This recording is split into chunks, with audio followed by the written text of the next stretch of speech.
Hallottál már málna színű Lulláról és barátjáról bodzahajú Laláról?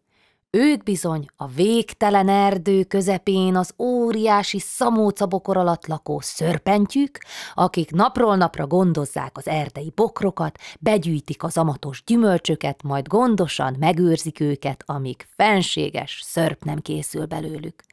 Ám Lulla és Lala mindig kalandokba keverednek.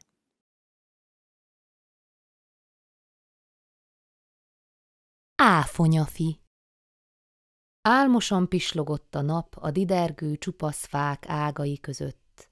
A megsárgult levelek mind lehullottak már, hideg eső csorgott a kopasz bokrokra.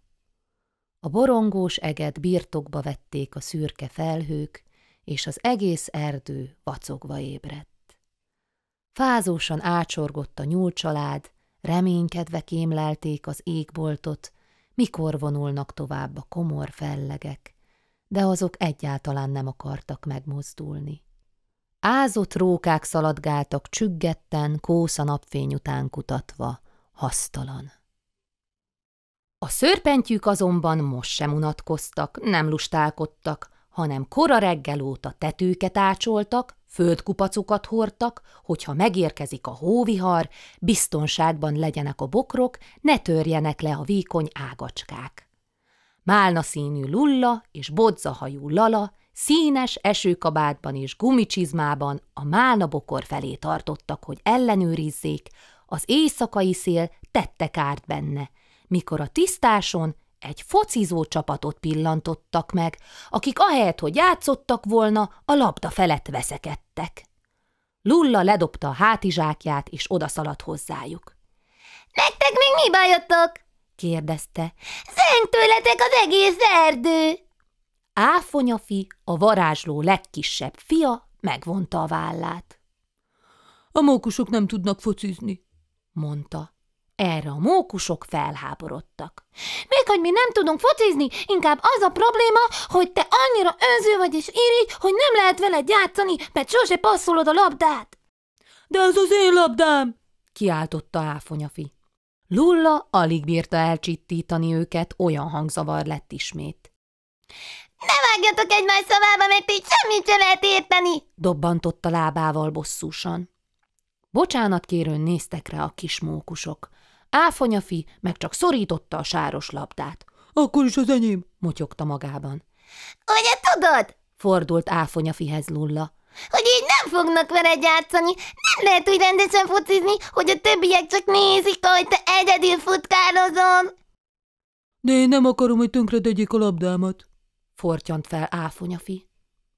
Málna színű Lulla tanácstalanul nézett bodzahajú barátjára.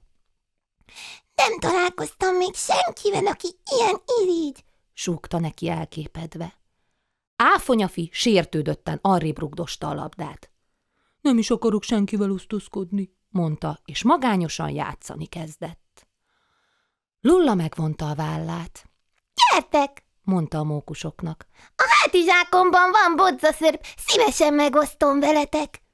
Így aztán, amíg Lulla, Lala és a mókusok vígan ücsörögtek a pléden, addig Áfonyafi morcosan egyedül dobálta a labdáját, és titokban oda-oda sandított a vidám társaságra. Jól esett volna neki is a finom bodzaszörp, de dacosan elfordult, és unatkozott tovább magában. Ám amikor Lulla faágakból lehullott levelekből sárkányt készített, és azt eregették a szélben, már nem bírta tovább, és odament hozzájuk. – Szeretnél velünk játszani? – nézett rá Lulla. Áfonyafi bólintott. – Esetleg focizhatnánk, csak nincs labdánk – pislogott ártatlanul a kis szőrpentyű. Áfonyafi nyelt egy nagyot. – Nekem van – mondta végül. – Á, de az a tiéd, azon nem lehet játszani, még a végén tönkre tesszük – válaszolta Lulla. Áfonyafi erre letette a labdát eléjük. – Kérlek, játszatok velem, úgy unatkozzom egyedül. A mókusok összenéztek. – Minket ez egyáltalán nem érdekel – mondták. – Irigy vagy, és ezért nem jó veled játszani. Áfonyafi szemét elfutotta a könny. Már nem vagyok irigy, tényleg. Rájöttem, hogy sose lesznek barátaim, ha így viselkedem. Erre Lulla odafordult a mókusokhoz. Láthatjátok, hogy komolyan gondolja, és nagyon bánja, hogy milyen önző volt. Szerintem adjatok neki még egy esélyt. Szóval, ha most megfogom a labdát, akkor nem löksz bele a pocsolyába? Kérdezte az egyik mókus gyanakodva.